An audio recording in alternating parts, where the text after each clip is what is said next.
नमस्कार दोस्तों। आज के इस वीडियो में हम लोग बात करने वाले हैं top 10 financial and economic news के ओवरव्यू लेंगे, जिससे ये डायरेक्ट ये इम्पैक्ट करने वाले हैं आज के स्टॉक मार्केट को। चलिए स्टार्ट करते हैं।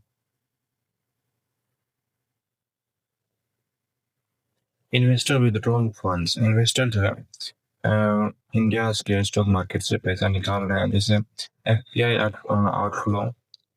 फॉरेन पोर्टफोलियो इन्वेस्टर जो है 2.7 बिलियन रुपए विड्रॉल किया है। सितंबर का ये डाटा है, 2.7 बिलियन।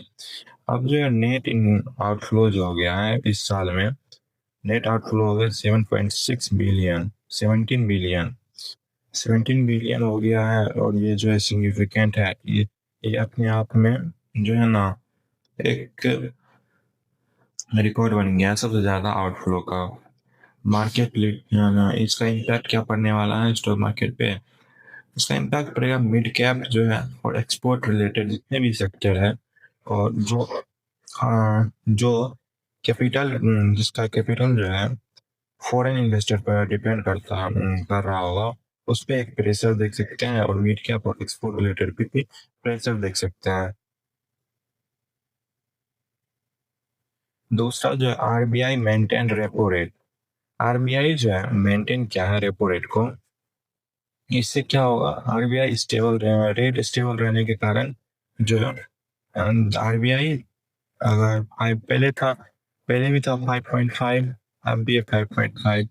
इसको जो मेंटेन करके जो है आरबीआई इसमें स्टेबिलिटी रहेगा, स्टेबल रहेगा फाइनेंशियल इन्वायरमेंट। और दूसरा जो है जीडीपी ग्रोथ प्रोजेक्शन क्या है आरबीआई। आरबीआई जो है ग्रोथ रेट को फोरकास्ट किया 25-26 फाइनेंशियल ईयर 25-26 के लिए 6.5 से बढ़ा के इसको 6.8 कर दिया है। और आल्सो इन्फ्लेशन फोरकास्ट किया 2.6%। इसमें जो इन्फ्लेशन इन्फ्लेशन 2.6% कर दिया है, और जीडीपी ग्रोथ जो है वो 6.5 से बढ़ा के उसको बढ़ा दिया 6.8% कर दिया है। तो ये एक इससे जो है मार्केट जो है आज मूव फॉरवर्ड, मतलब अच्छा परफॉर्म कर सकता है। इससे कॉन्फिडेंस आएगा इन्वेस्टर में, और मार्केट में ज्यादा पैसा लगाएंगे। और मार्केट रिस्पॉन्स कैसा कर रहा है इस न्यूज के? तो ओवरऑल मार्केट इम्पैक्ट जो है वो न्यूट्रली दिख रहा है, और स्लाइटली पॉजिटिव, थोड़ा सा पॉजिटिव भी दिख रहा है। जो रेट सेंसिटिव सेक्टर जो है वो due to improved rate stable and growth projections.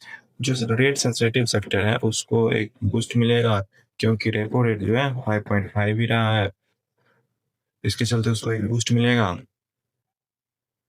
Fourth में जो है इंटरनेशनलाइजिंग ऑफ रुपीज। रुपीज को जो है इंटरनेशनलाइज किया है, जैसे आप लोग मालूम होगा कि 22 रिफॉर्म अनाउंसमेंट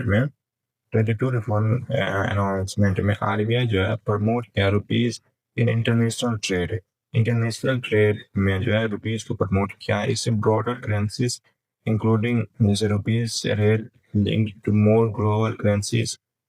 लॉन्ग टर्म इसका इम्पैक्ट क्या पड़ेगा? Positive structural impact anticipated on the currency and financial sector। जितने करेंसी और फाइनेंशियल सेक्टर है उसको एक पॉजिटिव इसका इम्पैक्ट पड़ेगा। और इंफ्रास्ट्रक्चर इन्वेस्टमेंट फंड, इससे क्या हुआ है कि इंडियन गवर्नमेंट जो है वो इनिशिएटिव लिया है कि स्टैब्लिश 20,000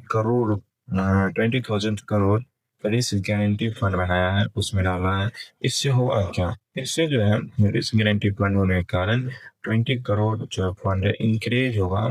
प्राइवेट इन्वेस्टमेंट, जितने भी प्राइवेट इन्वेस्टर है वो इंक्रीज करेगा,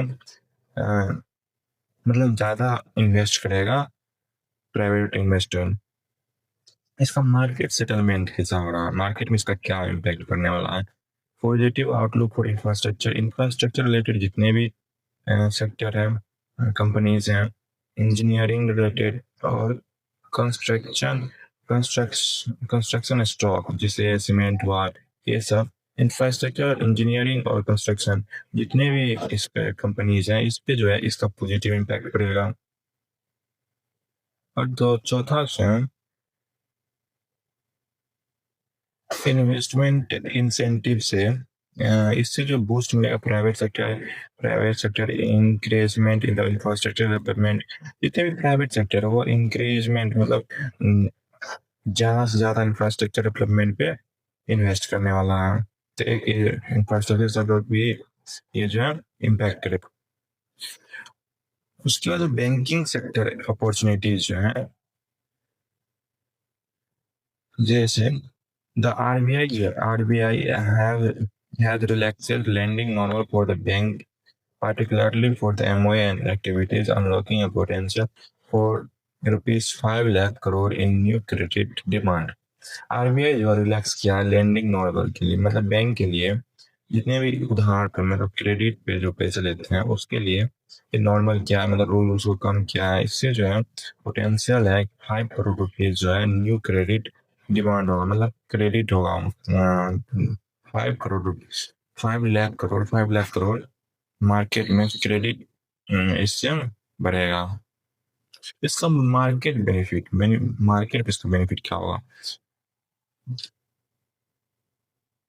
इसका जो इस डिसीजन का जो है इसका मेजर ड्राइवर मतलब ज़्यादा से ज़्यादा इम्पैक्ट पड़ेगा banking sector, financial sector, benefiting private जितने प्राइवेट बैंक है, पब्लिक बैंक है और non banking financial companies NBFC, जितने भी एनबीएफसी सब हैं उस पे उस पे जो है मतलब उस पे जो पॉजिटिव उसमें देख सकते हैं और बूस्ट भी मिल सकता है शेयर में।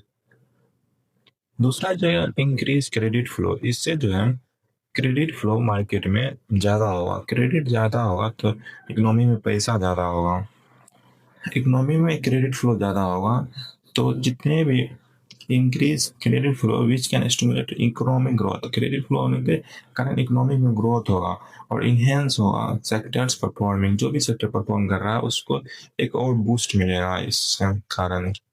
क्यों? क्रेडिट जो है क्रेडिट पे लोन सब जो है बहुत कम रेट पे मिल जाएगा, इसके कारण एक बूस्ट मिलेगा इकोनॉमी को। Effect of EFT trade pact, जैसे आप लोगों को पहले इसके पहले वाला वीडियो में बताए हुए थे, ईएफटी हुआ Europe free trade agreement. Europe free trade agreement ये जो है पैक्ट आ चुका है, मतलब इफेक्ट हो चुका है। इसके कारण जो है जैसे इंडिया का एक्सपोर्ट ज़्यादा होगा यूरोप में, इंडिया जो है इंपोर्ट भी मतलब हो सकता है ज़्यादा कर ले यूरोप से, इससे अपॉर्चुनिटी खुलेगा और अपॉर्चुनिटी खुलेगा दोनों कंट्री के लिए, यूरोप के लिए भी और इंडिया के लिए भी। तो नया नया मार्केट मिलेगा, इससे जो है एक्सपोर्ट सेक्टर, एक्सपोर्ट रिलेटेड जितने भी सेक्टर है उसको एक बूस्ट मिलेगा। उसके लिए एक न्यू कंट्री का एक्सपोर्ट मतलब टैरिफ कम देना पड़ेगा, टैक्स कम देना पड़ेगा तो इम्पोर्ट और एक्सपोर्ट बढ़ेगा। इसका सेक्टर पे किस किस सेक्टर पे बेनिफिट होने वाला है? जैसे पॉजिटिव इम्पैक्ट और एक्सपेक्टिंग एक्सपोर्ट सेक्टर जैसे like machinery, pharmaceutical and specially goods targeting the EFT market. Europe के मार्केट में मशीनरी, फार्मास्यूटिकल, स्पेशली गुड्स जो है ये ज़्यादा से ज़्यादा एक्सपोर्ट होने वाला है।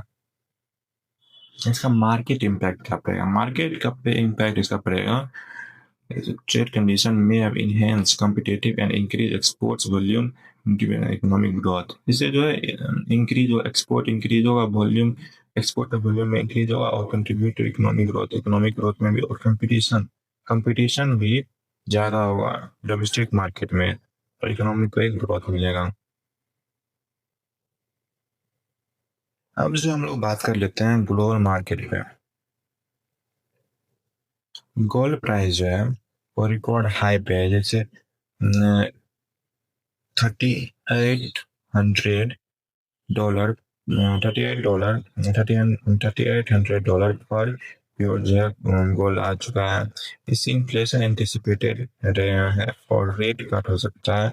Increase safe haven for demand and weaker dollar, इससे जो है डॉलर का डॉलर वीक हो सकता है। Market settlement